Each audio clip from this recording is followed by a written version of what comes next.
मणिपुरी प्रजा सिंगी कांग्रेस पार्टी की CPI CPM की वा इंडिया ब्लॉक की वा नतना सिंह अमसुंग तंगल लेबा मणिपुर प्रजा सिंगी आई माई पापनी हाय रे सोई contain latest project of Congress CPI CPM की वा नतना डेमोक्रेसी की गणतंत्र की माई पापनी हाय ना आई कंटेन ले अदो आई यामना पर्सनल होइबा सरकार सिदेसु अखोई यामना एटेक तौनिंबा यामना हुनिंबा सैनिंबगी वाना तरो तममदा अखोइसु मयामना ईश्वर चांबीना मयामना नुंसीबीना सहित्रा मनिमुआ मणिपुरदा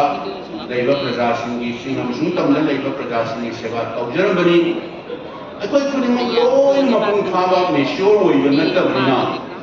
असोइब कया यौरम याय अरानब कया यौरम याय अदुबु मखोई मदुगी वादु नतना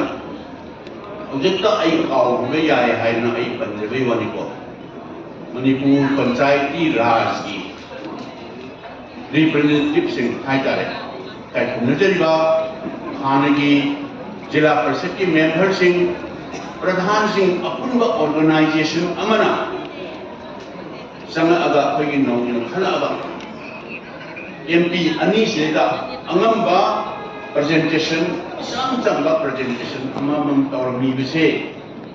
आईदी सुसोई सोइदना मोय अचुंबा पामी हाइदना अखोई आइन की थोंगा लो कोर्ट से मोय चटिबने even up to the level of supreme court तब मोय चटिबि करिगिनो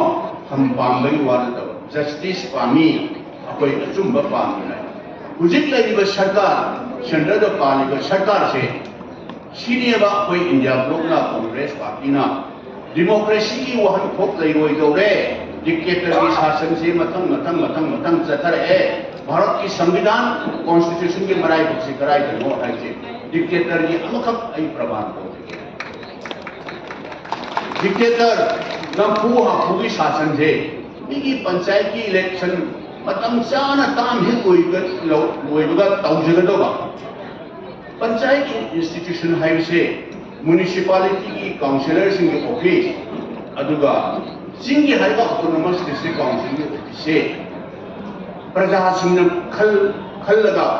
कारपा इलेक्टेड बॉडी सिंह पूजगदोबा इंस्टीट्यूशन ने इलेक्शन तौली मौत ताम लोइबे से खरा मना सिंह की ऑटोनोमस डिस्ट्रिक्ट काउंसिल के ना दुम सांथना दुम पुथारने ताम लोइबा पाउनी को तोबम को पुथारने के मुसे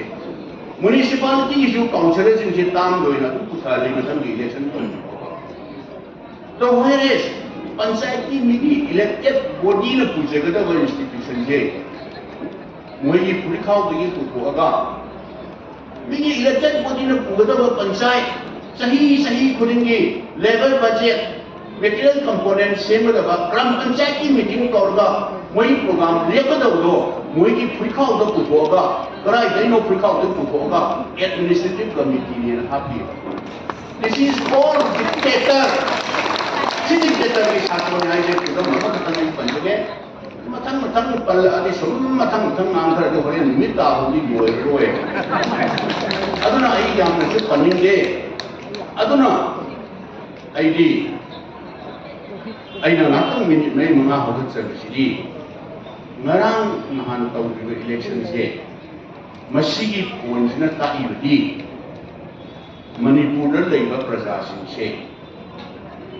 नमफू सासु नमफू मणिपुर के प्रजासिंग के नतना अखंग अहिसिंगना आइनबा लैबा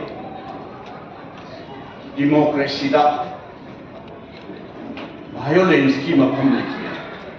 violence in the sense नोंमै पाइबगी मफम लेते नोंमै पाइबगी सिनबा यारोय उतुक पाइबगी सिनबा यारोय पैसा की शक्ति होय कानरोय कमदो हुई हंदा पैसा येंगनी दको पैसा पाइबा करप्शन करगा पैसा पाइबगी सिंगे अदन येंगनी दको वो